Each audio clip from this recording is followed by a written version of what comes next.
Welcome back to Regional Radio Sports Network, Heartbeat of the Huskies. We are so, I am so happy and looking forward to this interview with Matt Halfpenny, the boys tennis coach at St. Joe. First of all, your tennis background is amazing.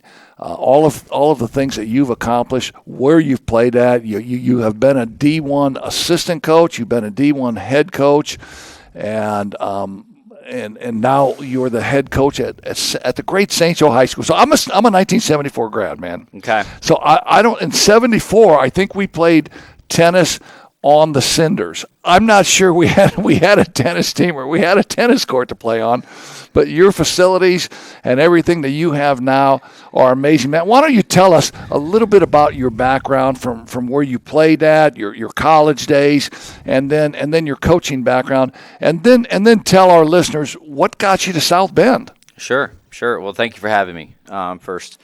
So I grew up just outside of Philadelphia. I was a junior player out of the Middle States section, right? The United States is composed of 16 sections throughout the country. Middle States was Pennsylvania, New Jersey, Delaware. Played collegiately down in Charleston, South Carolina at Charleston Southern. In the Big South, was down there 94 to 98. After graduating, started coaching collegiately at Brown University. And fortunately for me, I was able to meet my better half, somebody who I consider to be one of the best coaches I've ever been around. So met my wife, Christine, at Brown, moved down to the Carolinas. I was at NC State. She was at Duke. We were both assistant coaches there.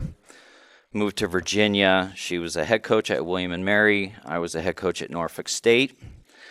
And then while we were down in Virginia, she got a call from Notre Dame. Wow. So that kind of started the process of us moving to South Bend in the Midwest. And then you get to South Bend, and you coach the junior circuit, right?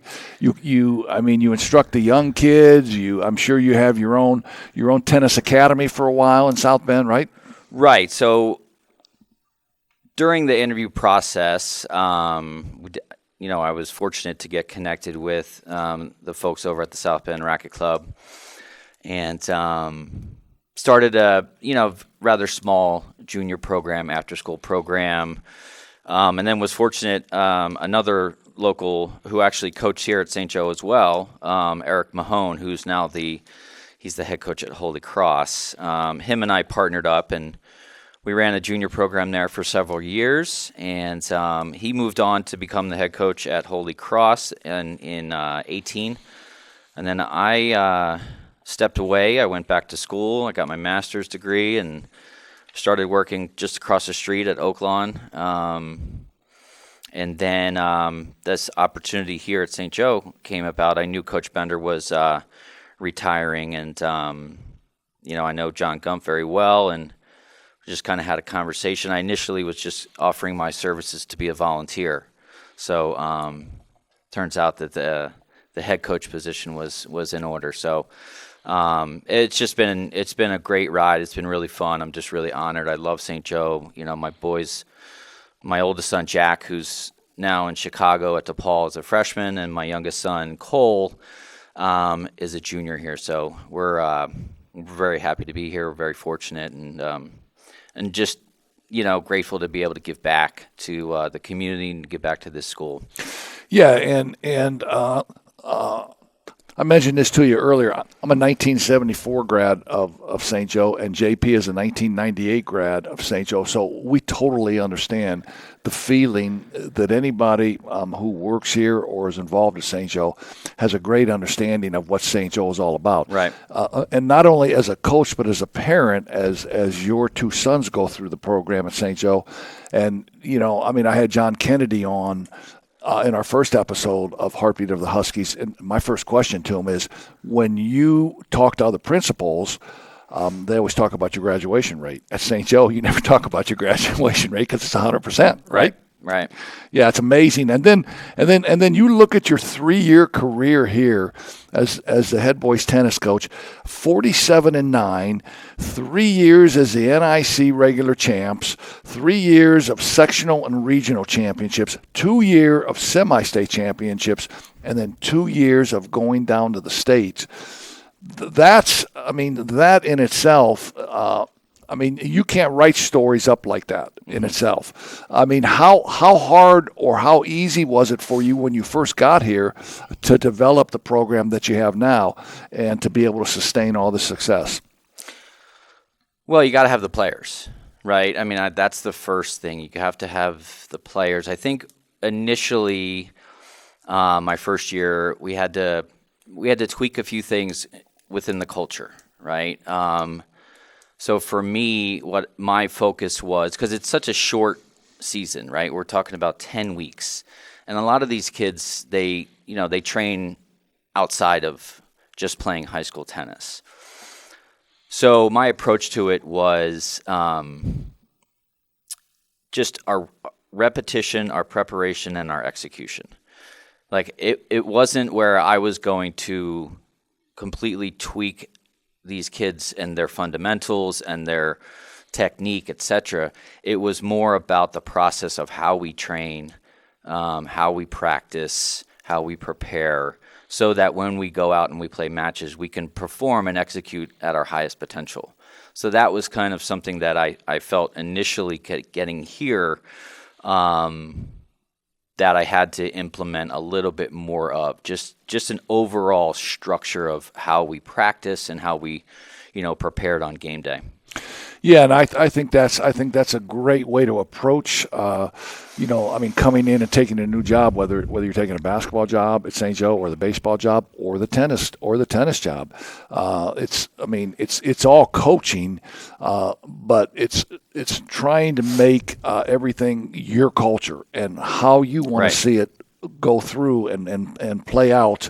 And so you get to the state finals this year, and talk about your 6-hour marathon game, which is a match. My bad. I'm talking about games. No, you're fine. It's a 6-hour match. Yeah. How you keep the intensity up, or how your players continue to keep that intensity up when there's a break like that, and what you go through as a coach. Sure.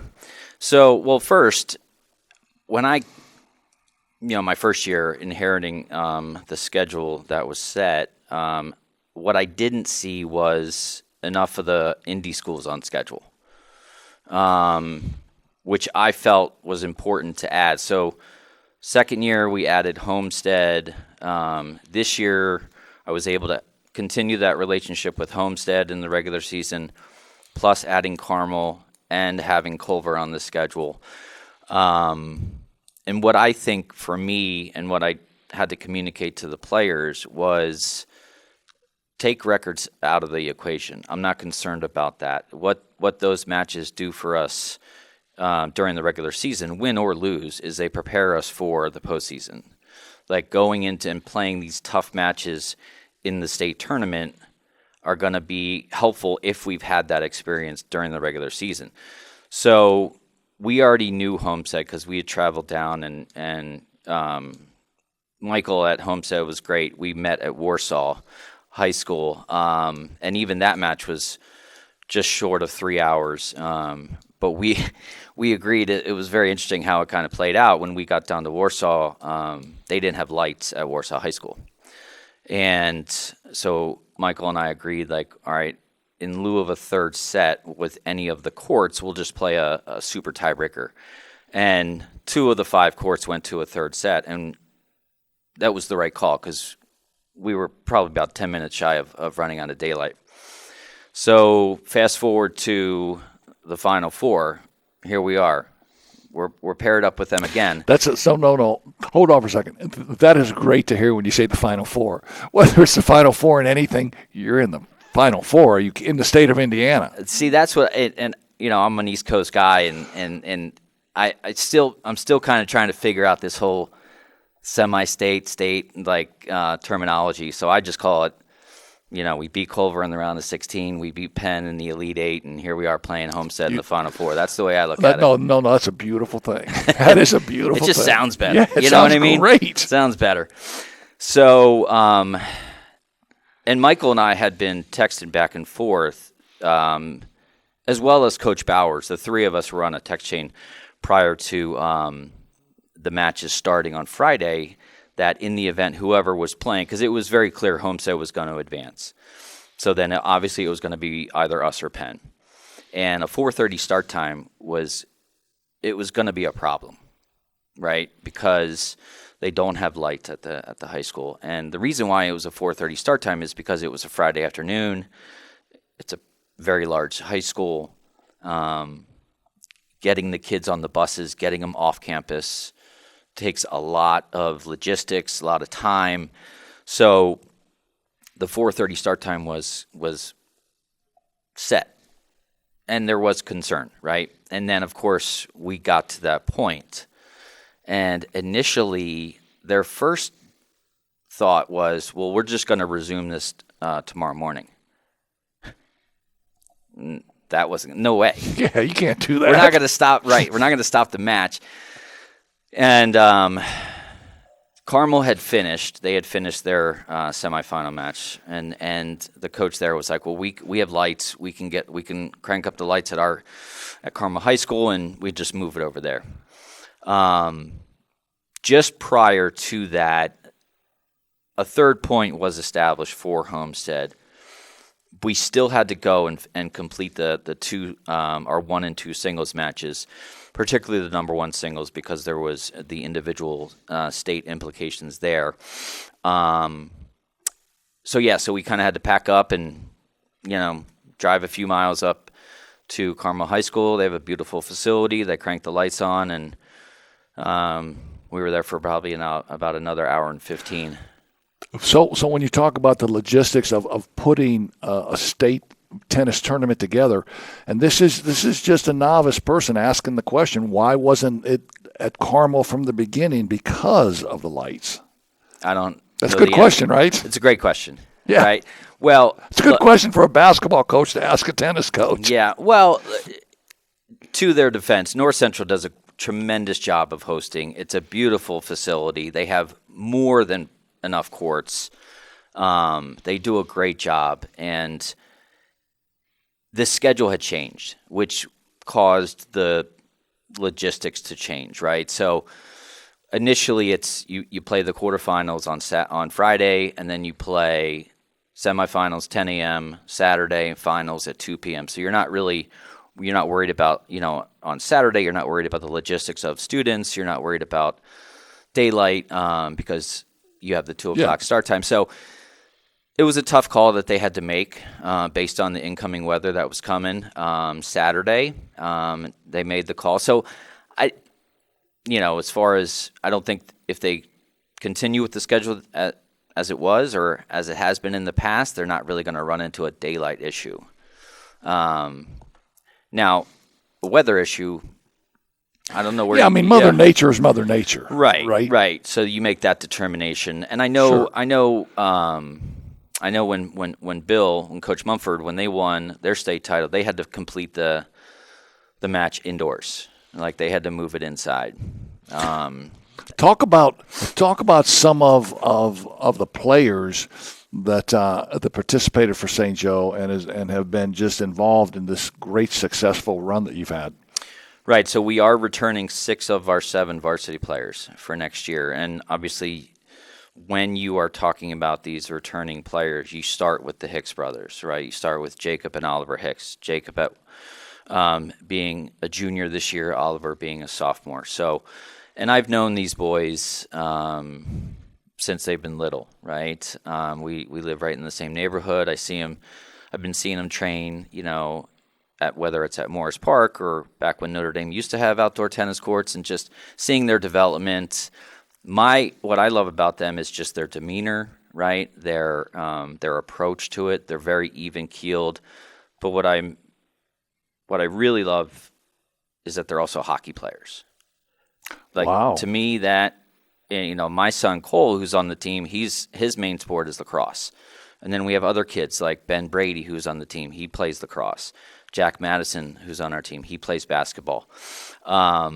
So we have these multi-sport athletes, which I love. I think that is, as a coach, I was always at the collegiate level. While you look at kids and you're recruiting them, you're always trying to figure out their background. Like, what other environments have they been in? Like, what other competitive environments have they been in? And somebody who may be just specifically playing tennis may not be the right fit for your program, right? It may not be the right fit. So when I see kids on our team that are multi-sport athletes, that makes my job easier, because I know that they can respond to certain styles of coaching, whether I get on them a little bit tougher or I back off and let them kind of figure it out, because they've had that experience and that exposure to other coaches. Or certain areas of pressure, because Correct. they've been involved in other sports, and there's been pressure in other sports. Mm-hmm. I mean, other type of pressure than pressure that they may have in a tennis match. Right. Well, and I think too, you bring in the component of like outside noise, right, from fans and so forth. And I told my guys Thursday night when we got down to the hotel prior, we had our team meeting, and I told them, I said, look, this is how this is going to play out when we get to North Central and we're warming up, and I'm fairly certain the Penn boys they're gonna be chirping at us a little bit. And sure enough, they did. We were already actually at the facility, and they were coming off the bus, and they were, kind of playfully, but at the Sure. same time, I knew they were going to do it, and it just fired my guys, especially Jacob and Oliver. Like they hear that when they're on the rink. Sure. Like they're hearing chirping from the stands, from the student section of an opposing school or what have you. Like that's just it makes certain players, it makes them perform at a higher level. And then they went out. Jacob won 6-0, 6-0, 6-0, 6-1. Oliver 6-1, 6-0. I mean, our singles we were done against Penn in less than 90 minutes. We had 3 points on the board right away. And I think one thing that the kids responded to is I told them something was going to occur and how we were going to react to it, and that did occur. And so they looked at me in that level of trust. They're like, okay, he told us this was going to happen. Yeah, and I think that's a great point, and I think that's a big part of coaching. I coached basketball both on a college level and high school level for like 40 years, and I retired 3 years ago. And people ask me, they say, "What do you miss the most in coaching?" And my answer is quick, concise, and I always go to it. I miss that moment where there's 10 seconds in a game. As a coach, you call timeout, and you're going to draw up the hopefully winning play, and there's 10 eyeballs on you, and they're saying, "Hey, coach, draw this up for us now. You're good. This is what you do. Draw this up. We'll go do it." Right. And that's probably the thing that I miss the most in the game. And you just said it. You scripted it for your guys. This is what's going to happen. Mm-hmm. This is how you react, and this is how we're going to win. Right. And I had been telling our guys, even during the regular season, like, we're close. We can make another run, right? Final Four or beyond is doable. And there was a moment towards the end of the regular season, particularly after our Elkhart match, that I just, I felt like we weren't really taking it very seriously, and I had to get on them, after the match had concluded, and that was the end of the regular season. And as a coach, and this, right, you have those, separate seasons. You have the regular season, and then you have a little break, and then you prepare for the postseason. And your approach can be completely different, for the postseason, because it's win and keep playing, lose and you're done, right? It's over. The regular season, you may not show up and have a bad performance. Oh well, we have another match in 2 days. I can redeem myself, right? So it's a completely different mindset, and that's obviously my job as a head coach, and is to get the team to understand that and just kind of really have that focus narrowed in going into a postseason tournament. And the boys responded really, really well. Yeah, that's a great testament to you and through all your coaching experience and all the things you've done. Now you run some programs here in South Bend, right, for the youth? I did. I once did, yes. Okay, but you don't do it anymore? No. I stepped away from that in 2019. All right. I went back to school. I got a master's degree, and I actually work right across the street. Yeah, no, you said that. Yeah. Yeah. So I work on a crisis response team at Oak Lawn. So when you're home and your wife, your wife's got a huge lacrosse match coming up, and she's a little edgy. You got a huge tennis match coming up, and you're a little edgy. What do we do? Do we go to a movie? Do you go by yourself? She goes by herself, or no? What's your go-to game? We talk shop. That is cool. I'm very fortunate to have somebody like her in my corner, right? I think she's one of the best coaches I've ever been around. Just somebody who can motivate a group. And that was the thing too, like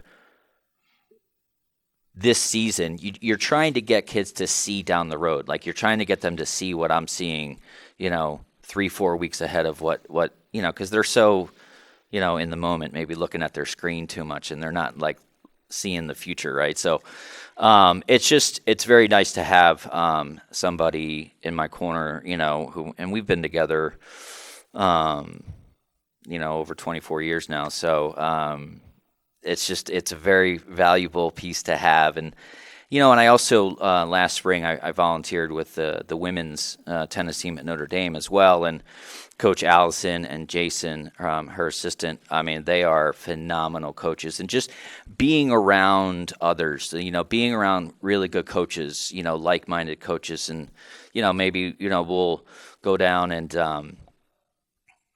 have dinner with Coach Corrigan, right, and Liz, and their, St. Joe family, and their tennis affiliated, and of course lacrosse. But just to be around those coaches and talk and shop, right, and just learning and sharing, stories and so forth. But it is nice to have that in my own home, right, so that we can just have those conversations. Do you have any of your tennis players playing in college currently now? From St. Joe? From St. Joe. So we have Will Westbury. He's playing. Colin Blumentrich started out 1 year, but he has now since transferred, and he is not playing. He transferred to IU. He is not playing. But, our assistant coach is Max Blumentrich, who was a player here, played at Bethel. And they were all students of mine, Max, Colin, and then the youngest, Luke Blumenchurch. They were all in the junior program at the South Bend Rec Club back in the day when they were little. That's really cool to have those kids coming up. It's really neat. And I know Max is a tremendous asset to this program. He does a great job with these kids, and he really loves St. Joe High School. He loves the tennis program, and it was, again, I think that as a head coach, to have success, not only do you have to have good players, but you have to have good support. You have to have good staff. We have great support from our administration here at the school. Like all those things just make my job easier, right? And then for me, it's just a matter of making sure that I am putting the players in a position to be successful. Well, you've really done that from an outstanding perspective here with your 3-year run. Looks like next year you would be strong again, having 6 out of 7 players, and then developing young kids to come up. It's almost, and I would think this as a outside coach looking in, that when your programs are great, you have kids wanting to come here to St. Joe to be a part of that program, and so the word's not recruiting because that has a bad connotation sometimes with the IHSAA, but from the standpoint of kids just looking at your program and saying, "Man, this is where I want to go." Yeah, I think that's a really plus for you and St. Joe. Yeah. Well, and the other thing too is in getting back to what we talked about. 2 days after we got back from Indy, I'm already emailing HSC, who was in the Final Four. We have Carmel on the schedule, we'll have Culver on the schedule, we'll have Homestead. I want to play every top 10 team that I can. And Sure. we'll go on the road. And I tell these coaches, like, we will come down there. We'll play in Indy, we'll meet at Warsaw. Like, I just want our kids to be exposed to those Indy schools that, predominantly are putting out team after team after team. Yeah, and those are the schools you got to get through to win a state championship. So why not go down and play them? 100%. And we'll go down to their school. I don't care. Yeah, 100%. Hey, man, it's been really cool getting the chance to chat this up a little bit, and for you to talk about your program, and for everybody to hear this. But from my standpoint as a coach, to see another coach who's just in it 100% and understands it, and understands how to have success sustained. It's really cool to meet you. Appreciate your time. Man, good luck, and keep St. Joe rolling on the tennis scene, right? We will. We'll be there again. All right, we will be back with segment number 3 on Heartbeat of the Huskies in a minute.